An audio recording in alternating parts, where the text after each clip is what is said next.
Welcome to simple சமையல். இன்றைக்கி எப்படி மஷ்ரூம் மட்டர் பன்னீர் பண்ணுறதுன்னு பார்க்கலாம். இது வந்து ரொட்டி, நான், சப்பாத்தி, ரைஸ்க்கு நல்லாயிருக்கும். இது ரொம்ப சிம்பிளாக யம்மியாக ஈஸியாக பண்ணிடலாங்க. ஃபில் ஆஃப் ப்ரோட்டீனும் கூட.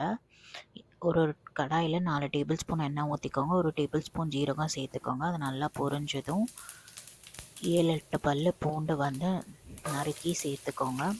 இதை வந்து நல்லா ஒரு 30 செகண்ட்க்கு மட்டும் நல்லா வந்து வதக்கி கொடுங்க. அதுக்கப்புறம் ஒரு 6 பச்சை மிளகாய் வந்து சேர்த்துட்டு அதுவும் ஒரு 30 செகண்ட்க்கு வதக்கி கொடுங்க. இதோட ஒரு 2 பெரிய வெங்காயம் சேர்த்துக்கோங்க. வெங்காயத்தை நல்லா வதக்கி கொடுங்க. வெங்காயம் இந்த மாதிரி கலர் மாற வரைக்கும் வதக்கி கொடுங்க. அதுக்கப்புறம் ஒரு மீடியம் சைஸ் தக்காளி சேர்த்துக்கோங்க. அதை நல்லா கலந்து விடுங்க. இதோட ஒரு டேபிள் ஸ்பூன் உப்பு சேர்த்துக்கோங்க. உப்பு சேர்த்து நல்லா கலந்து விடுங்க. உப்பு சேர்த்தப்பறம் தக்காளி வந்து நல்லா வந்து மசிஞ்சு வரும். தக்காளி மசிஞ்சு வர வரைக்கும் குக் பண்ணிக்கோங்க. அதுக்கப்புறம் வந்து 2 பேக்கெட் பட்டன் மஷ்ரூம் வந்து சேர்த்துக்கோங்க. இந்த ரெசிபிக்கு பட்டன் மஷ்ரூம் தான் நல்லாயிருக்கும். அதை வந்து நல்லா கலந்து விடுங்க. கலந்து கொடுத்துட்டு ஒரு 2 நிமிஷம் குக் பண்ணுங்கள். அதுக்கப்புறம் 1 கப் பட்டாணி, ஃப்ரெஷ்ஷான பட்டாணியோ இல்லைன்னா வந்து ஃப்ரீஸ் பண்ண பட்டாணியோ நீங்கள் சேர்த்துக்கலாம். சேர்த்து நல்லா கலந்து விடுங்க.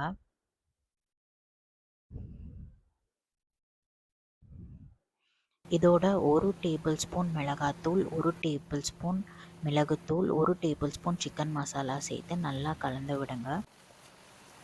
இதோட 1 கிளாஸ் தண்ணி சேர்த்துக்கோங்க. இல்லைன்னா காய்கறி மூழ்கிற வரைக்கும் தண்ணி சேர்த்துக்கோங்க. சேர்த்துட்டு நல்லா கலந்து கொடுத்துட்டு மூடி போட்டு க்ளோஸ் பண்ணி 4 நிமிஷம் வேக விடுங்க. 4 நிமிஷத்துக்கு அப்புறம் ஓப்பன் பண்ணிவிட்டு ஒரு 200 கிராம் பன்னீரை வந்து இந்த மாதிரி கட் பண்ணி சேர்த்துக்கோங்க. சின்ன பீஸாக கட் பண்ணி சேர்த்துக்கோங்க. சேர்த்துட்டு நல்லா பன்னீரை வந்து அந்த கிரேவியில் கலந்து விடுங்க. ஆனால் உடையாமல் மேலாப்பில் கலந்து விடுங்க. பன்னீர் கிரேவியில் மூழ்கிற மாதிரி வச்சுட்டு இதுவும் வந்து லிட்டு போட்டு ஒரு 3 நிமிஷத்துக்கு குக் பண்ணுங்கள். அதுக்கப்புறம் 3 நிமிஷத்துக்கு அப்புறம் ஓப்பன் பண்ணிவிட்டு நீங்கள் வந்து காரம் உப்புலாம் கரெக்டாக இருக்கா நான் டேஸ்ட் பண்ணி பார்த்து அட்ஜஸ்ட் பண்ணிக்கோங்க. கொஞ்சம் ஒரு கொத்தமல்லி சேர்த்துட்டு நல்லா கலந்து கொடுங்க. உங்களுக்கு எந்த கன்சிஸ்டன்சி ஓகேவோ அந்த கன்சிஸ்டன்சி வந்தப்புறம் நீங்கள் வந்து ஸ்டவ்வை ஸ்விட்ச் ஆஃப் பண்ணிவிட்டு ஒரு பவுலுக்கு ட்ரான்ஸ்ஃபர் பண்ணிவிட்டு சுட சுட சர்வ் பண்ணலாம். இது வந்து ரொட்டி, நான், சப்பாத்தி, ரைஸ்க்கு நல்லாயிருக்கும். தேங்க்ஸ் ஃபார் வாட்சிங்.